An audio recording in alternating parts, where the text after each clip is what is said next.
Hey yo, I whip it to the left, whip it to the right. It's your boy Universal, aka Wax Groove TV, man, home of the Brokest podcast, you know. Back with an album review. It has been quite some time. I'm lying. We actually did one as a group not too long ago. It's been a while since I've done a solo review.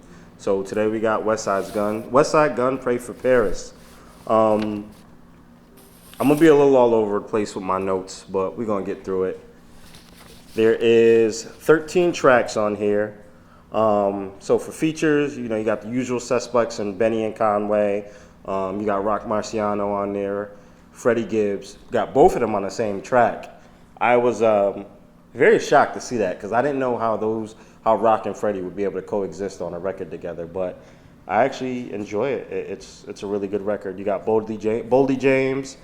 You got Tyler the Creator, you got Joey Badass, you got Cartier Williams, you got Keisha Plum. So for producers, you got a good stack of producers. Derringer, obviously in-house producer, Tyler the Creator, DJ Muggs, Alchemist, DJ Premier, Camouflage Monk, and there is another one on here I'm forgetting. I apologize, but I am forgetting another person on there. So all in all, this album's fucking dope.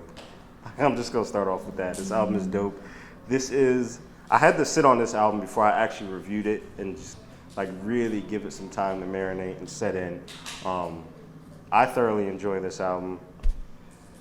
You can definitely play it front to back. There is one track on here that I don't care for, which is good though, because I mean you got 13 tracks on here, and I only skipped one. You know, you guys may like it, other people may feel different, but that's just me. That one track being French Toast.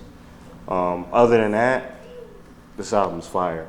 My favorite tracks, Sean versus Flair. My absolute favorite is Eurostep and $500 ounces.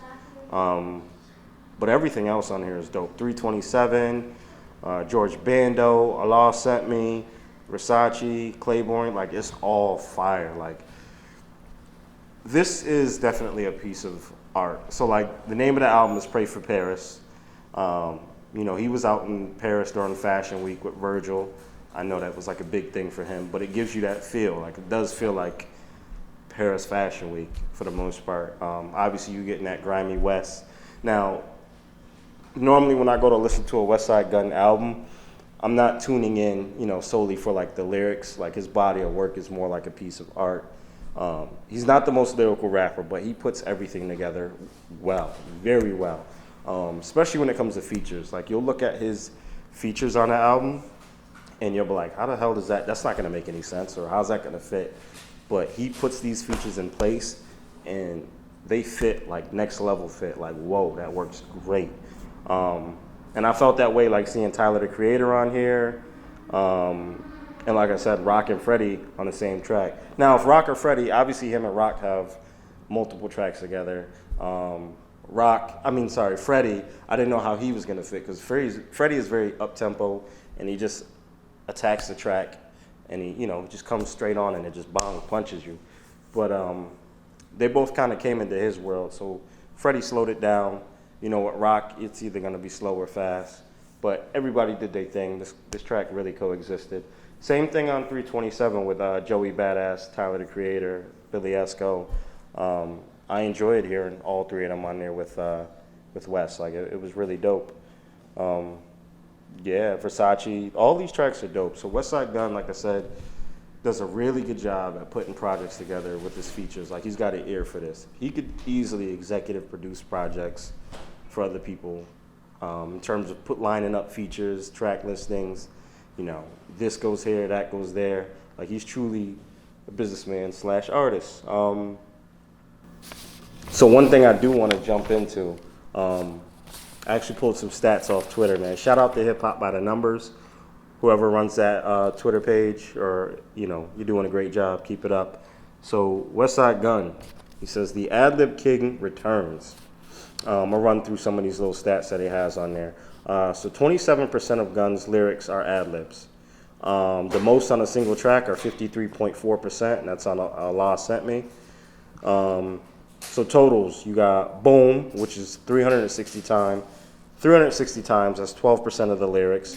That's 58. Doot, doot, doot, doot, that's 44. Burr, 44. Hey, yo, 29 times. Skirt, 18 times.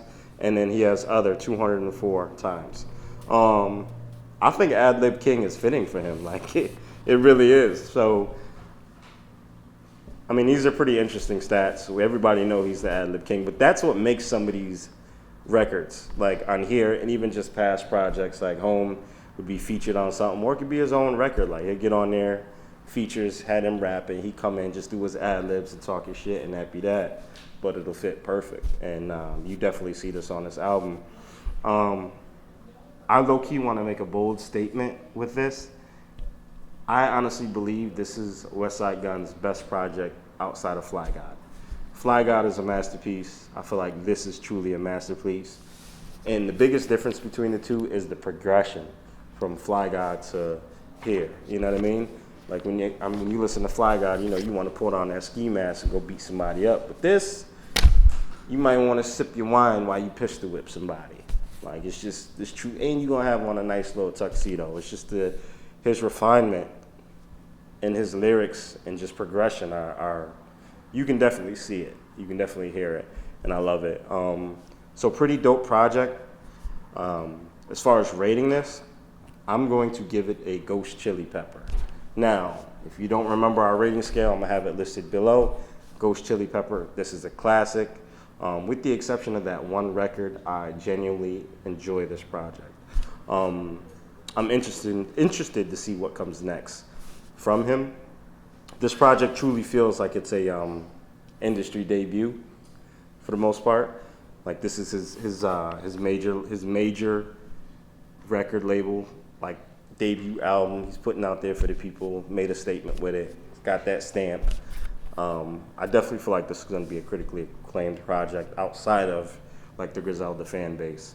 I'm curious to see what he's going to do for features in the future, because, like I said, this dude gets the wildest features. To me, that just don't make sense when you look at them on paper, but they always manage to fit. But anyways, let me know what you guys think. Like I said, Ghost Chili Pepper. It's your boy Universal, Wax Groove TV, Brokers Podcast, you know. Peace.